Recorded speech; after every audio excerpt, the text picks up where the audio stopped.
HSC 26 সামনে তোমাদের ICT exam এবং আমি তোমাকে বলতে চাই যে আইসিটিতে এ প্লাস তোমাকে নিশ্চিত করতেই হবে। তুমি এমন একটা টার্গেট রাখো, এতে করে তোমার এ প্লাস পাওয়ার দৌড়ে তুমি কিন্তু এগিয়ে যাবে। যদি এর সাথে তুমি অপশনাল যে সাবজেক্টটা তোমার রয়েছে সেখানে এ প্লাসটা নিশ্চিত করতে পারো, তাহলে কিন্তু তোমার কাজটা অনেক সহজ হয়ে যাবে। আর দেখো, যেহেতু আইসিটি শুধু একটাই পরীক্ষা হবে, সো এখানে তোমার ফার্স্ট পেপার সেকেন্ড পেপার নিয়ে প্যারা নেই।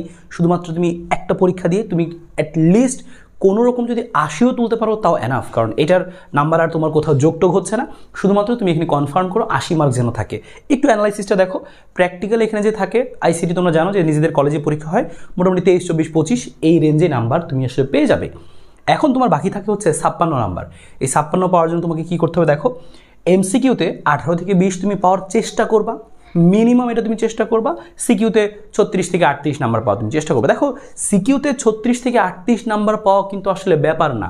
তুমি যদি মনে করো যে ভাই আমি আইসিটি তো এতদিন ওইভাবে পড়ি নাই, আমি আসলে পাশ নেই টানাটানি, তারপরে আমি তোমাকে বলতে চাই তুমি কিন্তু এ প্লাসের স্বপ্ন দেখতে পারো। কিভাবে দেখো, তোমার যে চ্যাপ্টারগুলো রয়েছে এখানে, যে তোমার এখানে 1, 2, 3, 4, 5, 6টা চ্যাপ্টার রয়েছে, 1, 2, 3, 4, 5 এবং 6। এই 6টা চ্যাপ্টারের মধ্যে তুমি যদি আগে কখনো নাও পড়ে থাকো, তাও যদি চেষ্টা করো, এই 1 নম্বর চ্যাপ্টারটা থেকে তুমি কিন্তু সিকি উত্তর করতে পারবে একটা। যদি তোমার হালকা পাতলা পড়া থাকে, এই 2 নম্বর থেকেও তুমি আসলে উত্তর করতে পারবে। সো 1 আর 2 তুমি আগে টার্গেটে রাখো। যারা আগে পড়োনি, যারা আগে ভালো মতো পড়েছো, তারা তো HTML, তারপরে হচ্ছে এদিকে কোডিং বা হচ্ছে ডাটাবেস, এগুলো তো যারা ভালো করে পারো, সো সেই জায়গাটা তুমি কিন্তু একটু ভালো করে দেখতেই পারো। কিন্তু যাদের আগে থেকে পড়া নেই, তারা বিশেষ করে ফোকাস করবে কোথায়, 1 নম্বর 2 নম্বর চ্যাপ্টারে। আর এই সংখ্যা পদ্ধতির মধ্যে দেখবে যে 3.1 একটা অংশ আছে, এই যে সংখ্যা পদ্ধতি, তারপর হচ্ছে তুমি দেখবে যে 1-এর পরিপূরক, 2-এর পরিপূরক, তো ওই জায়গাগুলো থেকে একটা সিকিউ কিন্তু আসে। 1, 2, 3টা সিকিউ তোমার হয়ে যাচ্ছে। তুমি যদি একটু এফোর্ট দাও, তুমি যদি ওইটা নাও পারো, তোমার যে কোডিং সেটা তুমি নাও পারো, তুমি কিন্তু HTML থেকে কিন্তু একটা সিকিউ কনফার্ম করতে পারো। দেখো, 1, 2, 3 এবং 4, তুমি 4টা সিকিউর জন্য ভালো মতো প্রস্তুতি নিতে পারো, তাহলে কিন্তু দেখো তোমার কিন্তু ওইখান থেকে 36 নাম্বার পাওয়া কিন্তু খুবই সম্ভব। তাই আমি বলবো হাল ছেড়ে না দিয়ে তুমি 1, 2, 3.1, 4 এই চ্যাপ্টারটা তুমি আগে কনফার্ম করার চেষ্টা করো।